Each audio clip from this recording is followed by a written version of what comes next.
Hello everyone and welcome back to another video.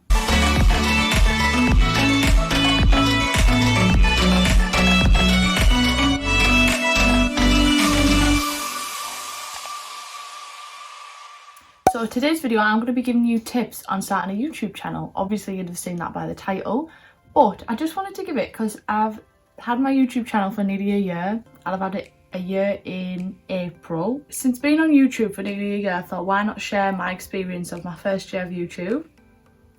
I know, as if it's been that long, by the way, like literally it's flown by. I'm just gonna get straight into it. So the first thing I would suggest is don't just do it just because everyone else is doing it. Don't just do it because it's the trend. Like, do it because you want to do it. There's no point in just doing it for anyone else, because if you're not doing it for yourself, then there's absolutely no point, because it's only going to last so long. I feel like when you're doing it for yourself, you're doing it because you love it.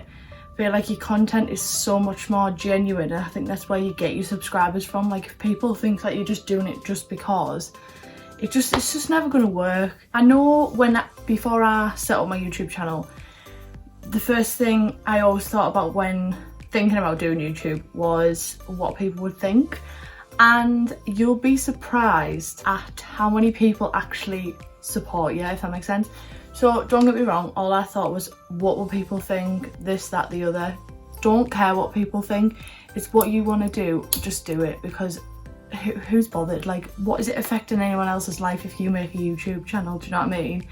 And also you'll be very surprised at how many people like encourage you to do it, and I was like, oh, okay. So honestly, just go with it. Just literally go for it. I can't even tell you.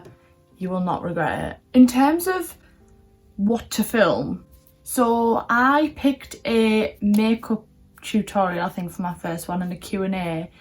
And to be honest, if I could go back, I'd probably not do that as my first one.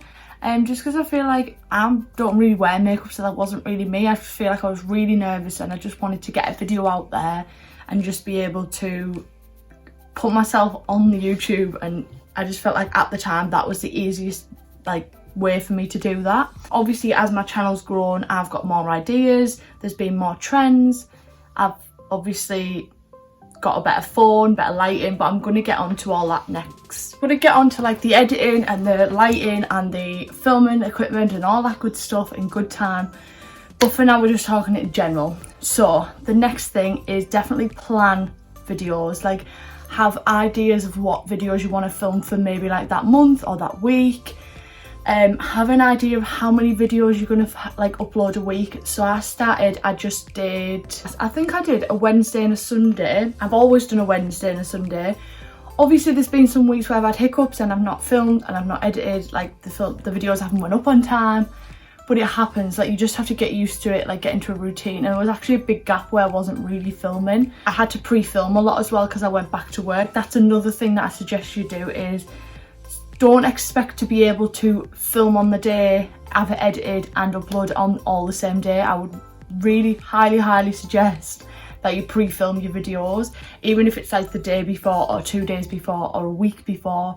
Just pre-filming just gives you that time, and it's so less stressful, and it just gives you free time, and then you don't have to worry. All you have to do on the days you upload is, because you can schedule your videos as well, that's something I didn't mention, is on YouTube, if you obviously, you know, this is starting out, I didn't know this, but you can schedule your videos. So if you pre-film a week before, you can upload it to have everything ready so it goes up itself on a specific day at a specific time. That's really helpful. So if you do pre-film, I'd suggest scheduling it as well, so then you're not having to faff about on the actual day and time of your upload. I'd definitely try and have an idea of the days you're going to upload. So like I was saying, I did a Wednesday and a Sunday, and I've just recently changed it to a Wednesday, Friday and a Sunday, because we are in lockdown, and I thought, well, I've got the time, so why not try and get an extra video in their week. I would definitely suggest filming videos that you genuinely love. Like, don't just film videos just because it's on trend. If the trend doesn't fit you, then don't do it. I know you want the views and you want the subscribers, but there's no point in putting yourself out there doing something that's not genuinely you, because people are just going to see straight through it. They're going to know that it's not something that you want to do. And don't get me wrong, there will be videos, there's been videos in the past that I wish I hadn't filmed, that I wish I hadn't done, but it is what it is, and it's all done now, and I can take that and I can learn from it and take it into future videos. And then there's some videos that I've filmed which I absolutely loved, and I can't wait to be filming again. The next thing I want to talk about is, like, when you're first getting started, you don't have to like buy a really expensive camera. I've never had a camera to film with YouTube. I've always just used my phone. I had an iPhone 6S and the camera quality wasn't that great, but I made it work. I always suggest using the back camera for filming just because it's so much better.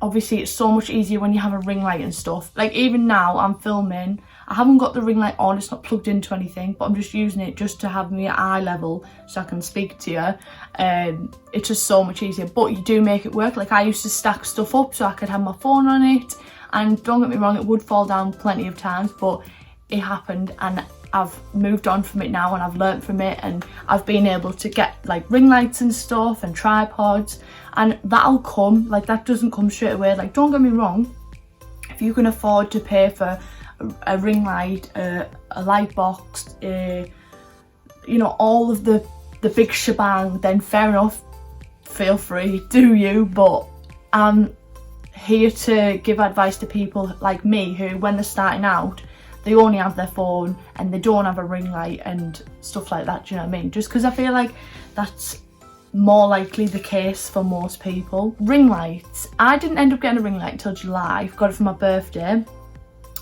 Don't get me wrong, it did really, really help. Like, it meant, especially going into the winter, that I could still film on an afternoon because I had my ring light, where when I didn't have my ring light, I had to just use natural light from the window, so it meant I could only film at certain times. I definitely think using your phone, so like I said, I had an iPhone 6S, I then upgraded to an iPhone XR, and don't get me wrong, the quality on the XR is so much better than the 6S, and you can so tell the difference in my videos, like if you go through my channel.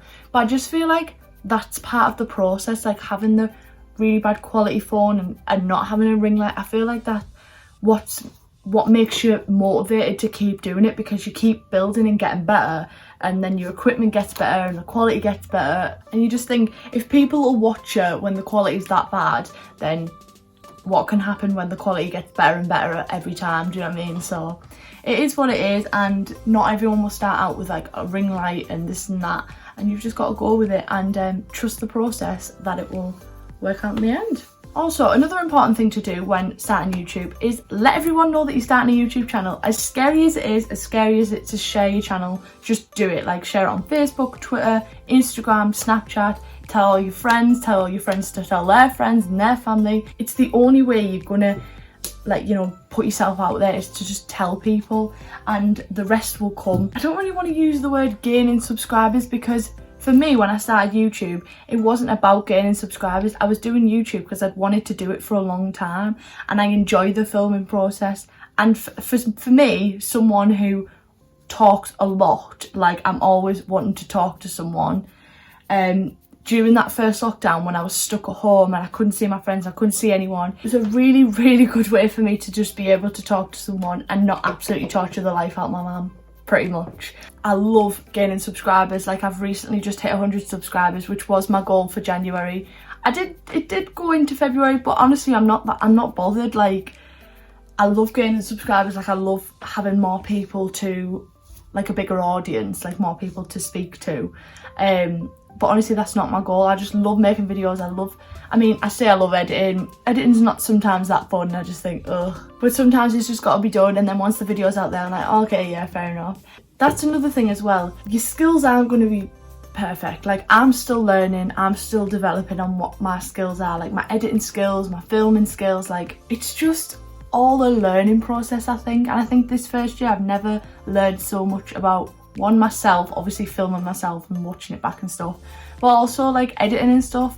I literally had no clue when I started. I had like the slightest clue that I was going to use iMovie, that's it. I had no experience with it. I didn't know what I was doing, how to use it, how to use like the little details. And now if you see the quality of my first video to my most recent video, you can so tell the difference of my editing skills, and that just comes with time. Like you'll learn that, or at least I found I learned that. Obviously if you do your research and you watch other people's videos, you can sort of pick it up and learn it, and that's how I did it. I watched other people's videos and I thought, oh, how have they edited it like that? And I've tried it and it's turned out great, or it's not turned out that great. It's all just a learning process, and you've just got to go with it. I also feel like connecting all your socials together, so having your YouTube linked on your Instagram, like, that is so important. You don't even understand how many people will go on your profile, click on the link, click on your YouTube, and that's a view. Like, it's actually really scary how easy it is for people, like, to go around your socials. Again, with TikTok, you can connect your Instagram, you can connect your YouTube, and say for example a TikTok you make goes viral and people think, oh, I really like this person, I'm going to see if they've got Instagram or YouTube. That's how that's linked to that. If you don't have a YouTube or it's not linked to your TikTok, they're like, never mind. It's so important to link all your socials together, because if someone sees you on one platform and they think, oh, I wonder what they're like on TikTok, I wonder what they're like on Instagram, if they enjoy you on one thing, they might want to see more of you. It is the best thing I've ever done though, I will say that. Like, if you're wanting to start a YouTube channel, 100%, 1000% would recommend it. The best decision I've ever made. But yeah, I think that's pretty much it. There's other stuff in terms of like what apps to use. Like, I use iMovie for my editing. I literally film on my phone and just airdrop it to my laptop. You can also get iMovie on your phone if you don't have a laptop. There's loads of different apps that you can pay for that are free, but I'm just trying to keep it realistic and just prove that you can actually do stuff with what you've got. Like, you can use your phone, you can use the natural light, and you can use iMovie, which is free, and then the rest will come with it as time goes on. And it's just, yeah, honestly, just go for it. I couldn't even tell you how good it is, and it's so much better when you're genuinely enjoying it and you're doing it for yourself and no one else. Like, when people just start YouTube just because it's trending, or like they're doing it just to get more views or get more followers, and you think, that's not the reason you should be doing it. You should be doing it because you want to film every day. And you know what as well, the memories, like being able to look back on some videos now, I am so excited for this year. Like, also I've realised, you will realise stuff when you look back on your videos as well. I wish I vlogged more. So I do sit down videos a lot, but I honestly wish I vlogged more. The road trip to my nana's and my Zante vlogs have got to be one of my favourite videos. The editing's not that great because at the time I was not that great at editing. If I had the editing skills I have now, which are obviously a lot more improved, and the phone quality that I have now, they would have turned out so much better. And I'm actually so excited to see what the videos are going to look like now I've gained this knowledge. And I feel like, especially during this lockdown, I've learned so much about editing and filming, and honestly, I'm so excited for this year. Hopefully COVID can bog off and I can get some unreal content, not just for you, but for me as well, just because I have memories to look back on then, and it's just unreal. I'm going to end the video here because I can't think of anything else to talk about. If there's anything else that you think, like any questions you've got, leave them in the comments below and I will happily answer them. That is the end of the video. I hope you all enjoyed. Don't forget to like this video, subscribe to my channel, turn on the bell notifications, comment down below anything you want to see in the future, and I will see you in the next video. Bye.